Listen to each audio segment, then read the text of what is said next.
electric pan ni Father Anthony Bonifacio. Ayan, dinala sa atin ni Christy Ramos Yabes. Ayan, papalitan natin siya ng motor kasi sunog. May nakita akong sunog dito sa may ito dito. May sunog siya. So pagka ganyan, palit tayo ng bagong motor. So meron tayong motor. Ito kasing motor nito aluminum. So papalitan natin siya ng tanso. So meron tayo dito ipapalit yan. Tanso. Oh, ayan. Tanso. Rewind. So papalitan natin siya ng motor. So ayan guys, gawa na. Nakabit na natin yung bagong motor.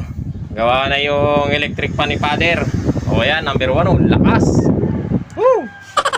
Ang lakas ng hangin. Punggong! Barinig kita sa mukha eh! Nakasina ko lang. Ito yung sirang motor. Aluminum. Pinagpalitan. So, aluminum yan.